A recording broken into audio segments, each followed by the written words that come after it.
जीवन में उतार चढ़ाव का आना स्वाभाविक है। हम सब ने कभी न कभी जीवन के कठिन दौर का सामना किया है। ऐसे समय में खुशी का अनुभव करना कठिन हो सकता है, परंतु यह असंभव नहीं है। मनुष्य की आंतरिक शक्ति और दृढ़ निश्चय उसे सबसे कठिन परिस्थितियों से उबरने में मदद कर सकते हैं। इस लेख में हम कठिन समय में खुशी पाने के कुछ साधनों और उपायों पर विचार करेंगे, जो हमें विपरीत परिस्थितियों में भी सकारात्मक बनाए रखने में मदद कर सकते हैं। एक, आभार की भावना, ग्रैटिट्यूड। कठिन समय में खुशी का पहला स्रोत है आभार की भावना।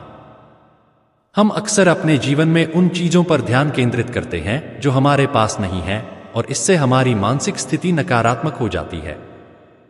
लेकिन जब हम यह समझते हैं कि हमारे पास अभी भी कितनी अच्छी चीजें हैं, तो हमारी सोच बदलने लगती है। आभार हमें सिखाता है कि जो कुछ भी हमारे पास है वह भी बहुत महत्वपूर्ण है।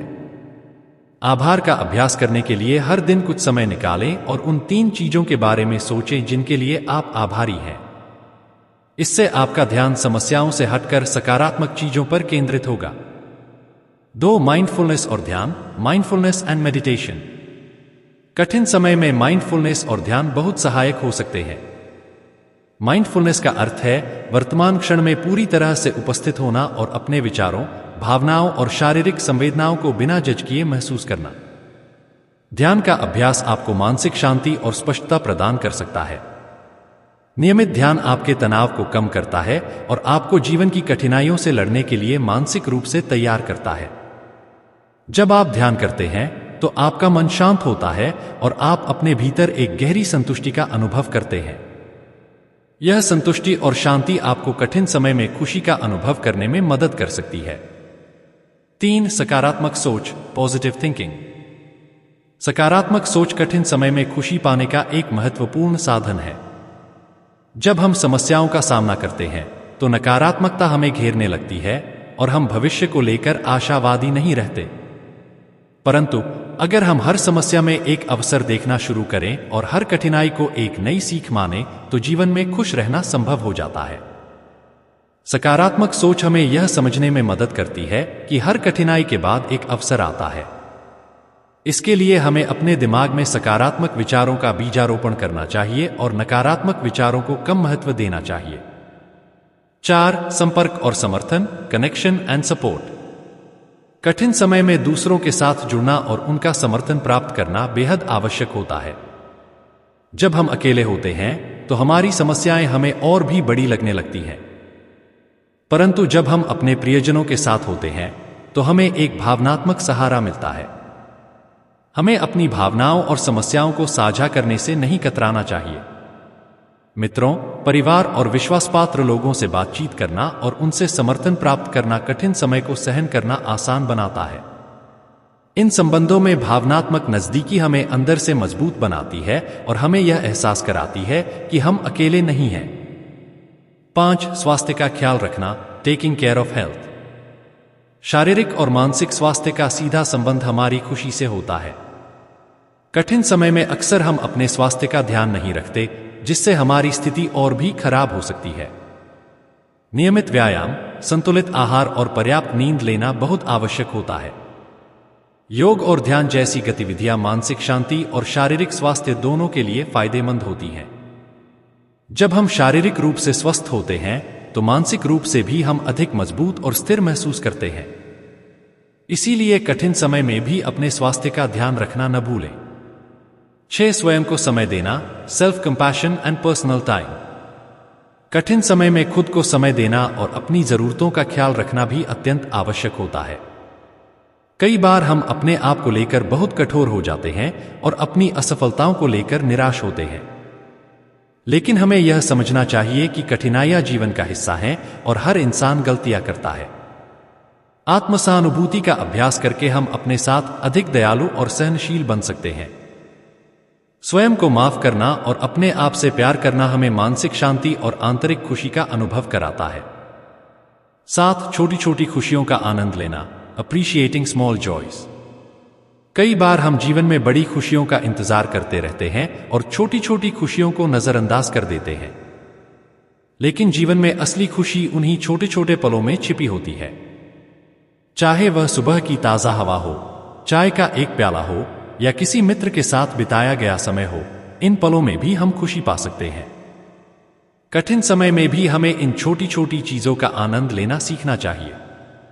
जब हम जीवन के इन छोटे छोटे पलों की सराहना करना शुरू करते हैं तो हमें महसूस होता है कि खुशी हर समय हमारे आसपास ही थी। 8 नई चीजें सीखना, लर्निंग न्यू थिंग्स। कठिन समय में खुद को व्यस्त रखना भी एक अच्छा उपाय हो सकता है। जब हम नई चीजें सीखते हैं या कोई नया कौशल विकसित करते हैं तो हमारे मन में आत्मविश्वास और खुशी का संचार होता है। यह हमें न केवल वर्तमान परिस्थितियों से ध्यान हटाने में मदद करता है बल्कि हमें व्यक्तिगत रूप से भी विकसित करता है। चाहे वह कोई नई भाषा सीखना हो, किताब पढ़ना हो या कोई कला विकसित करना हो, यह गतिविधियां हमें सकारात्मकता प्रदान करती हैं और हमें खुश रहने में मदद करती हैं। 9 दूसरों की मदद करना, हेल्पिंग अदर्स। कभी कभी खुद को खुश रखने का सबसे अच्छा तरीका दूसरों की मदद करना होता है। जब हम किसी की मदद करते हैं तो हमें एक आंतरिक संतोष मिलता है। कठिन समय में दूसरों की सहायता करना हमें यह एहसास दिलाता है कि हमारे पास भी कुछ ऐसा है जिसे हम साझा कर सकते हैं। यह हमें अपनी समस्याओं से बाहर निकलने में मदद करता है और हमारे जीवन में एक उद्देश्य का अनुभव कराता है। दूसरों की मदद करके हमें अपनी मुश्किलों का हल मिल सकता है और यह हमारे जीवन को खुशहाल बना सकता है। 10 धैर्य और स्वीकार्यता, पेशेंस एंड एक्सेप्टेंस। आखिरकार कठिन समय में खुश रहने के लिए धैर्य और स्वीकार्यता की भावना विकसित करना आवश्यक होता है। हर मुश्किल दौर के बाद अच्छा समय आता है और हमें इस सच्चाई को स्वीकार करना चाहिए।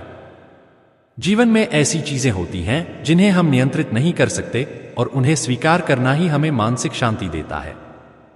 धैर्य से काम लेना और यह समझना कि यह समय भी बीत जाएगा हमें जीवन के प्रति एक संतुलित दृष्टिकोण विकसित करने में मदद करता है।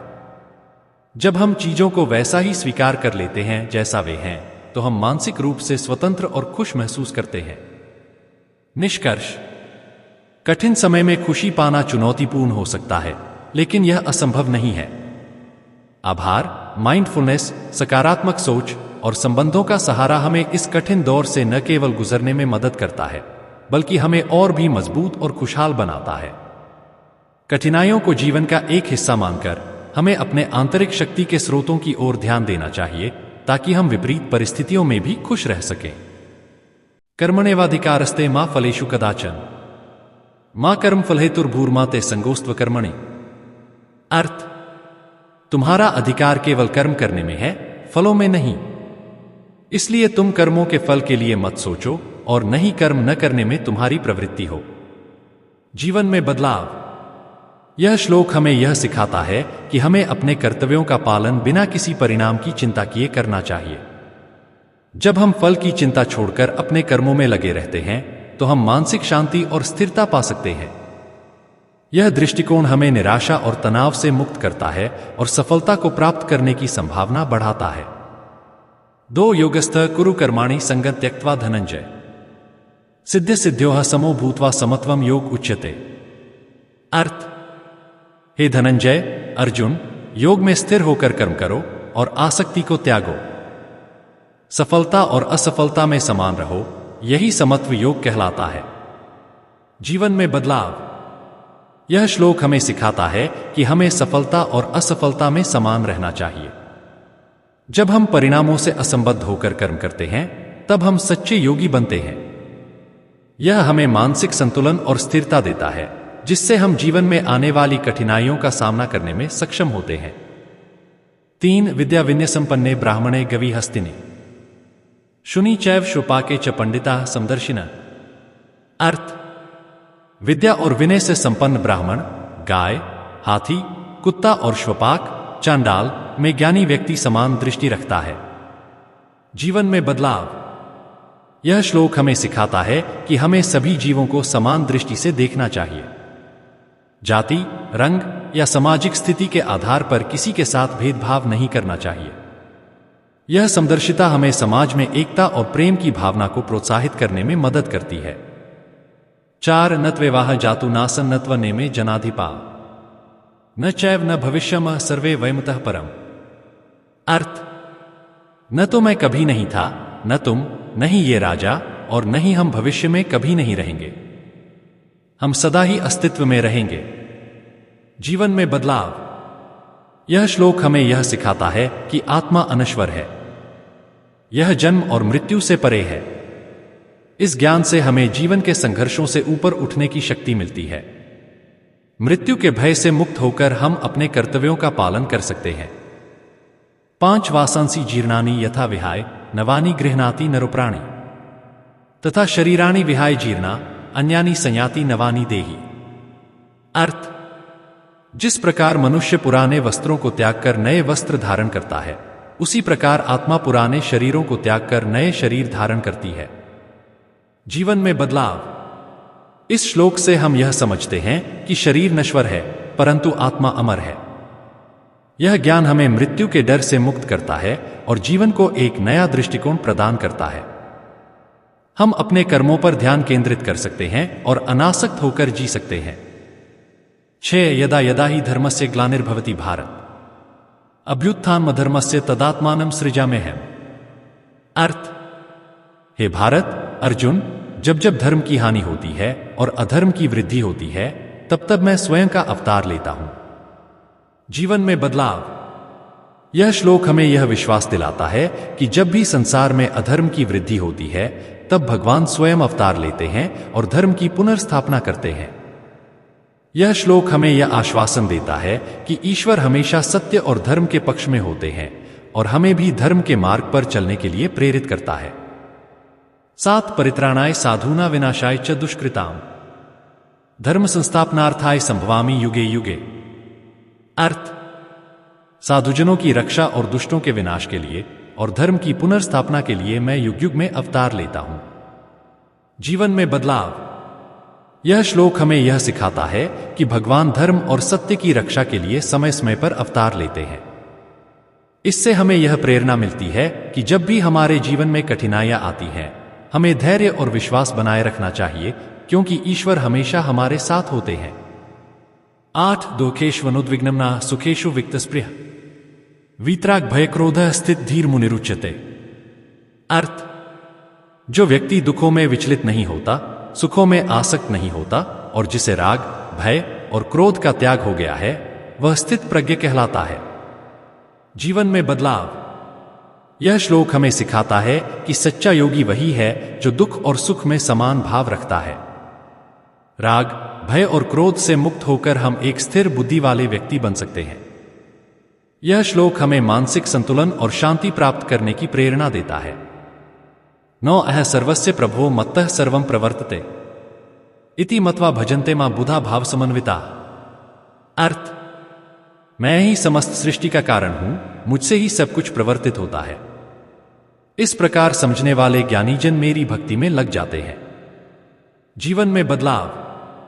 यह श्लोक हमें यह सिखाता है कि भगवान ही इस संसार की उत्पत्ति, स्थिति और संहार के मूल कारण हैं। इस श्लोक से हमें यह समझने में मदद मिलती है कि जब हम ईश्वर के प्रति समर्पण करते हैं, तो हमें सच्ची शांति और संतुष्टि प्राप्त होती है। 10 अनन्याश्चिन्त्यन्तो मां ये जनाः पर्युपास्ते तेषां नित्याभियुक्तानां योगक्षेमं वहाम्यहम्। अर्थ, जो लोग मुझ में अनन्य भाव से लगे रहते हैं और मेरी उपासना करते हैं, उनके योगक्षेम का वहन मैं स्वयं करता हूं। जीवन में बदलाव। यह श्लोक हमें यह सिखाता है कि जब हम पूरे विश्वास और भक्ति के साथ ईश्वर की शरण में जाते हैं, तो वे हमारे सारे कर्तव्यों और आवश्यकताओं की चिंता करते हैं। यह श्लोक हमें विश्वास और धैर्य रखने की प्रेरणा देता है और हमें हमारे जीवन की समस्याओं से ऊपर उठने की शक्ति प्रदान करता है। निष्कर्ष। भगवद गीता के इन 10 श्लोकों में जीवन की अद्वितीय शिक्षाएं निहित हैं। ये श्लोक हमें सिखाते हैं कि कैसे कर्म, भक्ति और ज्ञान के माध्यम से हम अपने जीवन को सही दिशा में ले जा सकते हैं। भगवद गीता का संदेश सर्वकालिक और सार्वभौमिक है, जो हमें जीवन के हर क्षेत्र में मार्गदर्शन प्रदान करता है। यदि हम इन शिक्षाओं को अपने जीवन